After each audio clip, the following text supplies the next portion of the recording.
महाराष्ट्र राज्य पत्रकार संघ मुंबई यांच्या वतीने राम टीव्हीचे पत्रकार सुशील थोरात हे अहिल्यानगरमध्ये राहतात. त्यांच्यावर जो हल्ला झाला त्या अनुषंगाने पत्रकार संघाच्या वतीने निवेदन देण्यात आलेले आहे.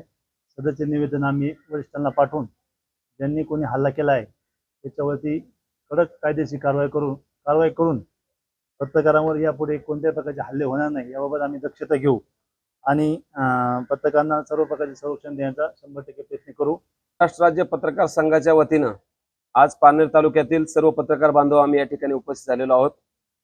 आपण पाहिलं काल जिल्ह्यामध्ये जे गुंडगिरीचं सत्र सुरू आहे त्यामध्ये अहिल्यानगर जिल्ह्यामध्ये अहिल्यानगर शहरात सावेडी या ठिकाणी पाईपलाईन रोडला HDFC बँकेसमोर आमचे साम टीव्हीचे पत्रकार सुशील थोरात यांच्यावरती प्राणघातक हल्ला झालेला आहे आणि त्या ठिकाणी अनेक लोक जमा झाल्यामुळं बाल सुशील थोरात आणि त्यांचा मुलगा त्यातून बचावलेला आहे. हे गुंडगिरी करणारे जे लोक आहेत हे त्यांची पार्श्वभूमी आहे ती गुन्हेगारी स्वरूपाची आहे.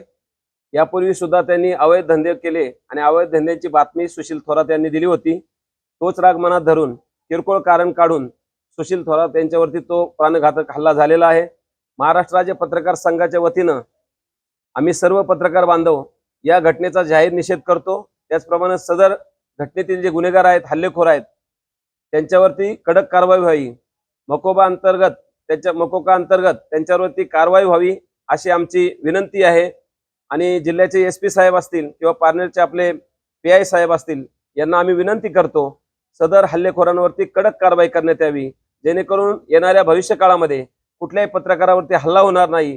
पत्रकार कुठला धर्माचा, कुठला जातीचा, त्याला कुठलाही जात धर्म नसतो, परंतु पत्रकार हा पत्रकार असतो आणि तो लोकशाहीचा चौथा स्तंभ म्हणून त्या ठिकाणी काम करत असताना लोकशाहीच्या चौथ्या स्तंभावरती जर हल्ला होत असेल तर हे बरोबर नाही.